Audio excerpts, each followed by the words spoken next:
Welcome back with Niagara in the Red Zone. That means restaurants can finally welcome diners back inside. But what does it really mean for restaurant owners? Tony Visca of 43 North Restaurant Group is here in studio. Tony, welcome to the program. Thank you for having me.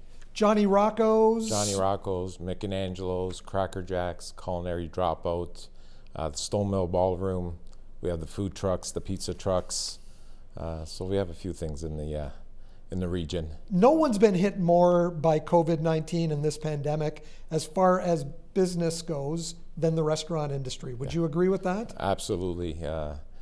We've been hit hard, and we continue to be hit. We're happy we're going into red, but 10 people really, it's tough. It's, to tell a lot of people coming in today, oh, sorry, you can't come in because we're at capacity. How do you manage that? And when you look at the capacity of your restaurants, some of them are close to 200 is the capacity. Yeah. Well, so welcoming 10 in there, that's, what is that, 5%? Yeah, well, two of my restaurants, their capacity is like 300 people. So to have 10 people in there and tell people, sorry, we're at capacity because of the 10 people limit, I felt that maybe they should look at the capacity of the restaurant and do a percentage like they're doing for churches and all that, where they get 30% of their capacity. I think that's what they should do for restaurants. The Section 22 order has been very frustrating as well, the Niagara Section 22 order, which limits groups of 4 to family members or groups of 2 to essential caregivers. Absolutely. Today, a prime example, today we had 5 people come in, and it was a family of 5, and we had to sit one person 6 feet away because Section 22 only allows 4 people to be seated at a table. Which means that you may also have another group of 4, and if a group of 2 comes in, you can't serve that group of 2. Absolutely. Wow, the math is really difficult, I would think, for restaurant owners to get their heads around. Yeah, it is. And, at the end of the day, we want everybody to be safe.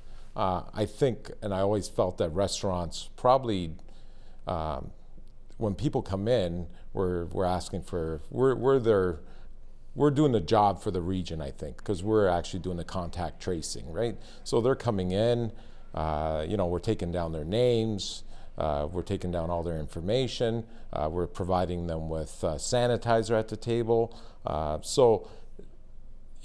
We're doing everything to make sure our guests are safe. They're getting up to go to the washroom. Obviously, we ask them to wear their masks. When they're seated and they're eating, then they can take their masks off. So, and we've all invested, all the restaurants have invested a lot of money in making our restaurants safe, with plexiglass or glass or, the masks. So we've incurred a lot of cost, to make sure that our guests are safe when they're coming in. But it's just frustrating when you see we could be working together all day, driving in the car all day together, but now we can't have lunch together because we're not from the same family. I know this has impacted you personally, financially, but you also have a great deal of employees that this has impacted. What have you heard from your employees? Well, we had to lay off 250 employees. So it's significant. There's bigger employers like the casino and all that. They're starving.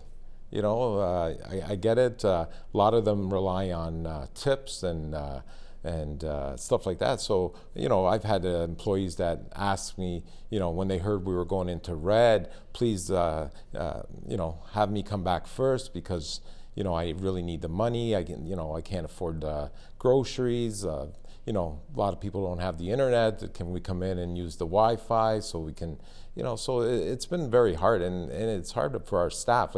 We're feeling it financially as restaurants, but our staff, and just has a ripple effect, right? They can't, go shopping, obviously. Right. Not that the grocery stores are suffering right now, but that's one of your frustrations as well, is that people can go to the grocery stores and there's a capacity there that's certainly bigger than 10 versus 300, and there's no contact tracing. Absolutely, and that's where I think as a restaurateurs, as my fellow restaurant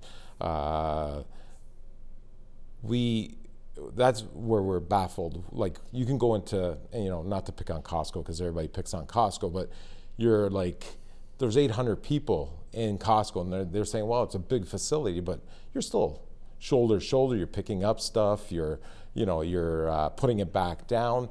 So why do they get to? Why they're not doing any contact tracing there? So now, they're saying, well, we could do the contact.